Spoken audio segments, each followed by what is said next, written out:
kelompok 7. Saat ini kami akan membahas tentang tren dan isu keperawatan anak.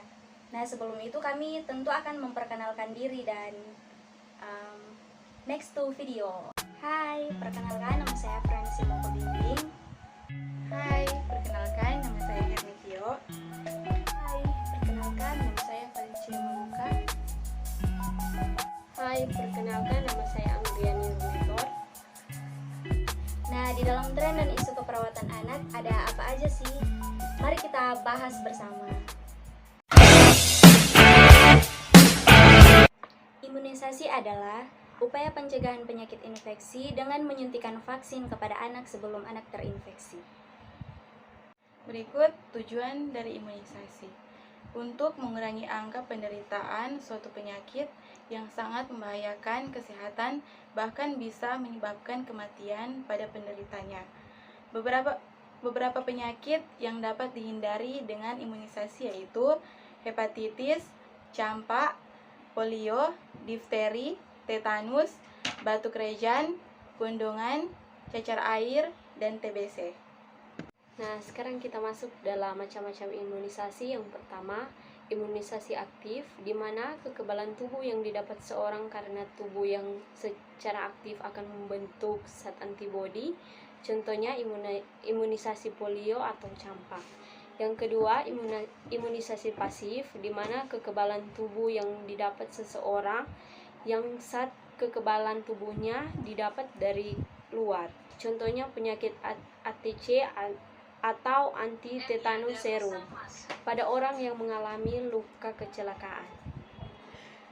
Nah, sekarang kita masuk dalam jenis-jenis imunisasi. Yang pertama ada imunisasi BCG, adalah prosedur memasukkan vaksin BCG yang bertujuan memberi kekebalan tubuh terhadap kuman, mikrobakterium, tuberkulosis dengan cara menghambat penyebaran kuman. Yang kedua, imunisasi hepatitis B. Imunisasi hepatitis B adalah tindakan imunisasi dengan pemberian vaksin hepatitis B ke tubuh yang bertujuan untuk memberikan kekebalan tubuh dari penyakit hepatitis. Berikut yang ketiga adalah imunisasi polio, adalah tindakan memberi vaksin polio dalam bentuk oral atau dikenal dengan nama oral polio vaksin atau OPV, bertujuan memberi kekebalan dari penyakit poliomyelitis. Imunisasi dapat diberikan 4 kali dengan 4-6 minggu. Yang keempat, imunisasi DPT adalah merupakan tindakan imunisasi dengan memberikan DPT atau difteri perfusi tetanus atau DT difteri tetanus pada anak yang bertujuan memberi kekebalan dari kuman penyakit difteri, perfusi, dan tetanus. Pemberian vaksin pertama pada usia 2 bulan dan berikutnya dengan interval 4-6 minggu. Yang kelima ada imunisasi campak, adalah tindakan imunisasi yang memberikan vaksin campak pada anak yang bertujuan memberi kekebalan dari penyakit campak. Imunisasi dapat diberikan pada usia 9 bulan secara subkutan, kemudian ulang dapat diberikan dalam waktu interval 6 bulan atau lebih setelah suntikan pertama. Nah, berikut adalah mekanisme imunisasi dalam proses pencegahan penyakit. Yang pertama adalah pijat pada bayi. Nah, pijat pada bayi ini sangat membantu dalam meningkatkan fisik bayi, emosional, perkembangan mental, dan sosial. Yang kedua, pijat pada anak-anak.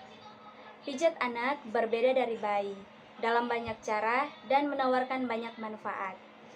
Berikut ini adalah pelayanan kesehatan bagi balita dengan menggunakan KMS, yaitu KMS atau Kartu Menuju Sehat untuk balita adalah alat yang sederhana dan murah yang dapat digunakan untuk memantau kesehatan dan pertumbuhan anak.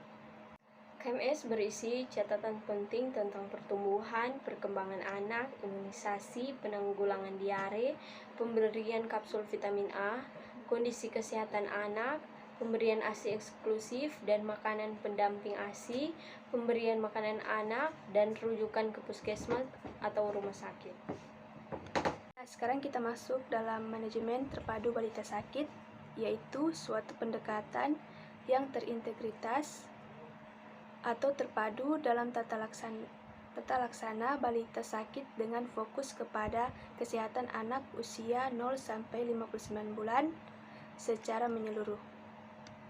Nah, kegiatan MTBS memiliki 3 komponen khas yang menguntungkan, yaitu yang pertama, meningkatkan keterampilan petugas kesehatan dalam tata laksana kasus balita sakit, atau selain dokter, petugas kesehatan non-dokter dapat pula memeriksa dan menangani pasien asalkan sudah dilatih. Yang kedua, memperbaiki sistem kesehatan. Yang ketiga, memperbaiki praktek keluarga dan masyarakat dalam perawatan di rumah dan upaya pencarian pertolongan kasus balita sakit dengan tujuan meningkatkan pemberdayaan masyarakat dalam pelayanan kesehatan.